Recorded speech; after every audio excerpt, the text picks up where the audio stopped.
नमस्कार। भारतीय राजनीति की सबसे बड़ी खबर और राजनीति की दुनिया की अहम खबर, जहां राहुल गांधी के मानहानि मामले में सुप्रीम कोर्ट ने सजा पर रोक लगा दी है।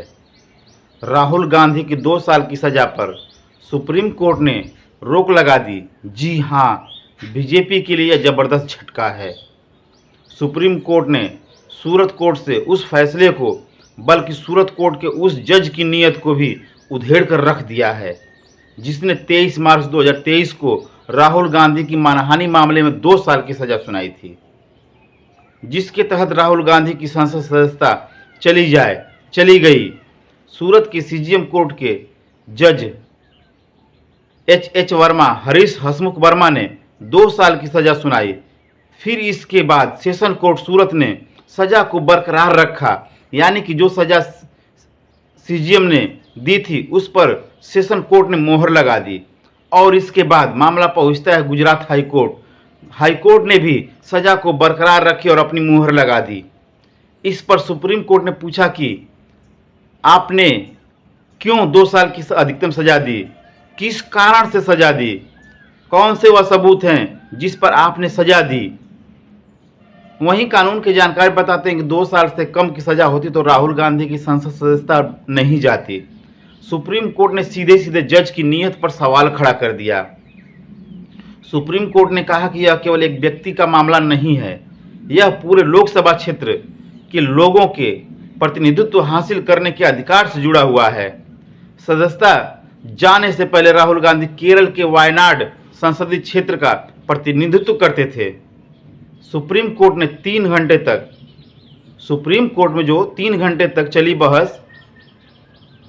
बहस में राहुल गांधी के वकील ने अपनी दलील में कहा, पूर्णेश मोदी वह शख्स हैं जो राहुल गांधी पर मानहानि का आरोप लगाया है।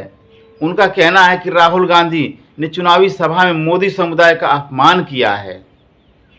मोदी सरनेम वाले ही चोर क्यों होते हैं? ललित मोदी, कई मोदी का नाम लिया था। कांग्रेस के वकील ने पूर्णेश मोदी पर आरोप लगाया कि वह खुद ही मोदी नहीं है, बल्कि मोदी सरनेम को अडॉप्ट किया है, यानी कि बाद में मोदी शब्द अपने नाम में जोड़ा है, जिससे राहुल गांधी का मानहानि का मामला बनता ही नहीं है। और भाषण में राहुल ने जिन मोदियों का नाम लिया उनमें से किसी ने मानहानि का मुकदमा नहीं किया। इस मामले में 2 दिन पहले राहुल गांधी ने एफिडेविट में कहा था कि हमारी सदस्यता मिले या न मिले, लेकिन मैं माफ़ी नहीं मांगूंगा। मैंने कोई गलती नहीं की, गलत बात नहीं कही जिसके लिए मैं माफ़ी मांगूं। इसके बाद से बीजेपी की हालत खराब हो गई थी, क्योंकि राहुल गांधी का कद बड़ा होता जा रहा था और सुप्रीम कोर्ट के फैसले से आप राहुल गांधी के कद का खुद ही अंदाजा लगा सकते हैं। जब राहुल गांधी फिर से संसद पहुंचेंगे तो जनता की प्रतिक्रिया क्या होगी? जब संसद में राहुल गांधी प्रधानमंत्री के सामने बैठेंगे, जब राहुल गांधी वायनाड संसदीय क्षेत्र के सांसद बने रहेंगे, जब राहुल गांधी 2024 का चुनाव भी लड़ सकेंगे, जब राहुल गांधी से छीना हुआ बंगला बीजेपी सरकार अब वापस देना होगा बीजेपी सरकार को, जब राहुल गांधी इंडिया अलायंस की सहमति से प्रधानमंत्री पद की दावेदारी 2024 में पेश कर सकते हैं, तब बीजेपी के सांसदों का चेहरे का रंग कैसा होगा? यह अपने आप में देखने वाली बात होगी, समझने वाली बात होगी। देश की सबसे बड़ी अदालत में चंद्रचूड़ ना होते, उनके बहादुर साथी ना होते, उनके ईमानदार साथी ना होते, तो राहुल गांधी का फैसला शायद कुछ और होता। राहुल गांधी की राजनीति चौपट हो गई होती। यह ईमानदार जज, जो मोदी और शाह के आगे झुकता नहीं है, जिसके शरीर में रीढ़ की हड्डी है, जो झूठ के आगे कभी नहीं झुकना पसंद करता। सच्चाई और ईमानदारी की जीत सदैव होती है।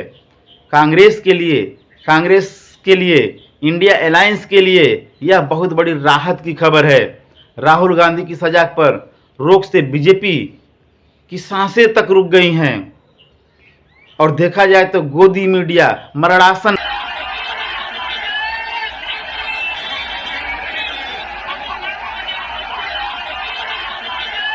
राहुल गांधी जी को हटाने में डिस्क्वालीफाई करने में सिर्फ 24 घंटे में सब कुछ हुआ।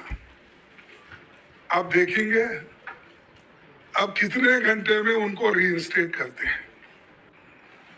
आज नहीं तो कल, कल नहीं तो परसों सच्चाई की जीत होती है।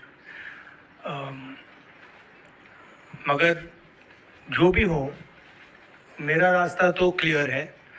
मुझे क्या करना है, मेरा क्या काम है, उसके बारे में मेरे दिमाग में बिल्कुल क्लैरिटी है। जिन लोगों ने हमारी मदद की और जनता ने जो प्यार और सपोर्ट दिया, उसके लिए मैं बहुत बहुत धन्यवाद करता हूँ। Thank you.